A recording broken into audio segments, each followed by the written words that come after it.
Hai teman, selamat datang di channel Sekate New. Jangan lupa pada teman-teman untuk like, komen, dan subscribe supaya tidak ketinggalan update dari channel ini. Mimin ucapkan terima kasih. Selamat menyaksikan. CEO angkuh bab 84. Rumah Isa bangun kesiangan. Jam 6 ia baru saja membuka mata. Gegas menuju kamar mandi untuk mengambil air wudhu. Sudah sangat terlambat untuk sholat. Saat selesai menunaikan kewajibannya, ia baru menyadari ada piring berisi sandwich dan juga segelas susu. Ibunya Rumah Isa tidak pernah melakukan itu karena selalu menyiapkan sarapan berat, bukan roti seperti ini. Secari kertas yang ada di bawah gelas menarik perhatian wanita itu. Tangannya terulur untuk mengambilnya. Aku cuman bisa buatin sarapan itu doang. Nggak tahu enak atau enggak. Kalau nggak enak, nggak usah maksain dimakan ya. Rumah Isa tidak bisa menyembunyikan senyum di bibirnya. Ia pun sebenarnya tidak pernah sarapan dengan roti, tapi demi menghargai apa yang sudah dilakukan Fikrah, ia memakannya. Jam berapa Mas Fikrah nyiapin ini? Ia melirik tas berisi baju milik suaminya itu dan berinisiatif untuk memasukkannya ke dalam lemari. Tidak baik jika hanya disimpan saja di dalam tas. Sebelum membereskan baju-baju itu, Rumah Isa keluar kamar untuk mencari keberadaan Fikrah, tapi ia hanya melihat sang ibu yang ada di dapur dan ayahnya yang ada di halaman belakang. "Mi, Mas Fikrah mana?" tanya Rumah Isa. "Dia udah berangkat, katanya banyak kerjaan sampai harus berangkat pagi-pagi." Alis Rumah Isa terangkat.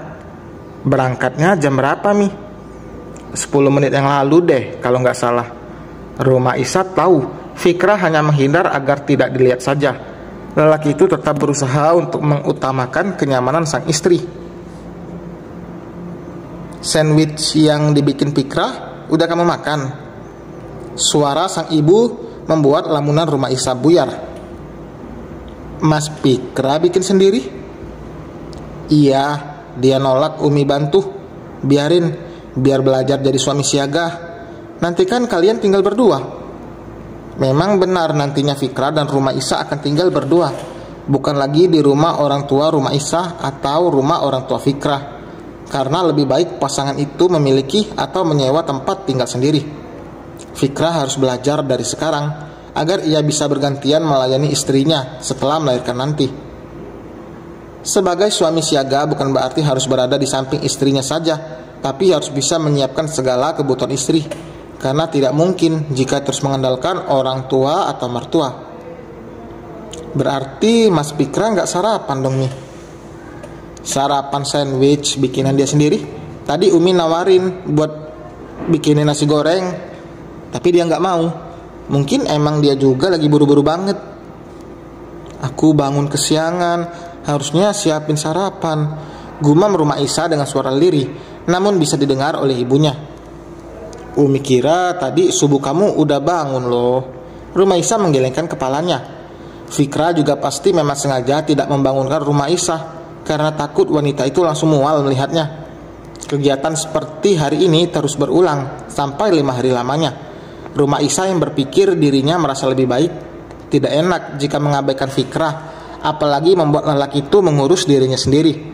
Fikrah tetap suaminya dan Rumah Isa harus memperhatikan lelaki itu. Dirinya dan Fikrah bahkan hanya berkomunikasi lewat pesan singkat saja. Itu pun saat Fikrah tidak ada di rumah. Fikrah selalu pulang malam, memilih lembur di kantor sampai Rumah Isa tidur. Tapi malam ini Rumah Isa bahkan menahan kantuknya demi menunggu Fikrah pulang agar bisa bicara langsung dengan lelaki itu. Tidak baik jika setiap hari seperti ini, apalagi dilihat oleh orang tua Rumah Isa. Meski tidak pernah menyinggung apapun, tapi dalam benak mereka pasti mendatangkan tanya. Saat mendengar derap suara langkah kaki dari luar kamar, Rumah Isa buru-buru berbaring dan memejamkan mata. Fikrah membawa kunci cadangan, jadi ia tidak perlu lagi membangunkan orang rumah saat pulang. Ayah mertuanya sendiri yang memberikan kunci itu pada Fikrah.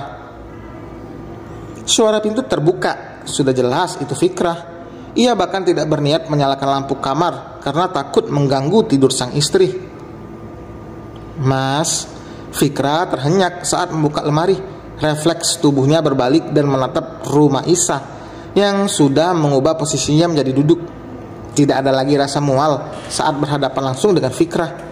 Lelaki itu bahkan sudah rela-rela tidak memakai parfum karena rumah Isa tidak bisa mencium bau parfum yang dikenakan oleh Fikra. Ia melakukan apapun untuk kenyamanan sang istri. Salah satu bentuk usahanya untuk membuat rumah Isa percaya jika Fikra sudah menyesali semuanya dan ingin memperbaiki hubungan mereka. Aku bikin kamu bangun ya. Maaf. Mas menghindari aku. Kening Fikra berkerut. Enggak kok. Kenapa kamu mikir kayak gitu? Rumah Isa sudah tahu alasannya, tapi tetap saja ingin bertanya langsung. Kamu pergi kerja sebelum aku bangun, terus pulang kerja pas aku udah tidur. Aku cuman gak mau bikin kamu gak nyaman.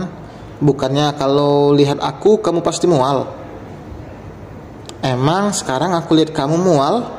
Rumah Isa balik melayangkan pertanyaan itu. Fikra pun baru menyadari hal itu. Rumah Isa sama sekali tidak terlihat mual atau menahan mual. Dari ekspresi wajahnya bahkan terlihat biasa saja. Udah enggak ya? Mungkin. Sejak kapan? Rumah Isa mengedikkan bahunya. Enggak tahu. Aku berhadapan sama kamu aja baru sekarang ini.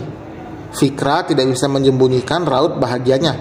Ia berpikir jika akan berbulan-bulan tidak akan bersitatap dengan sang istri seperti cerita ayah mertuanya. Ternyata tidak seperti itu. Bahkan tidak sampai 1 bulan, rumah Isa terlihat biasa, seperti sebelum dirinya dinyatakan hamil. Lelaki itu mengayunkan langkah mendekati sang istri, namun gerakannya terhenti saat tubuhnya membungkuk untuk meraih wanita itu ke dalam pelukannya. Sadar akan sesuatu, Fikra kembali menegakkan tubuhnya dan menggaruk tengkuknya tak gatal. Kenapa mas? Enggak, syukurlah kalau kamu udah ngerasa enggak mual lagi. Kalau gitu aku mandi dulu ya. Tidak menunggu jawaban dari rumah Isa, Fikra beranjak ke kamar mandi setelah membawa baju ganti.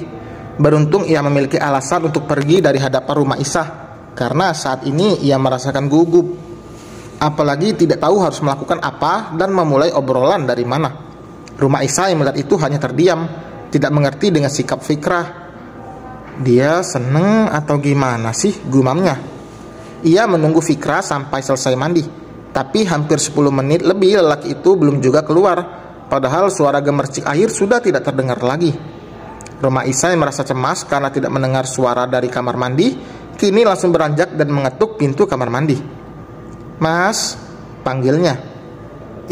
Iya, kenapa? Rumah Isa menghela napas lega saat mendengar suara Fikra.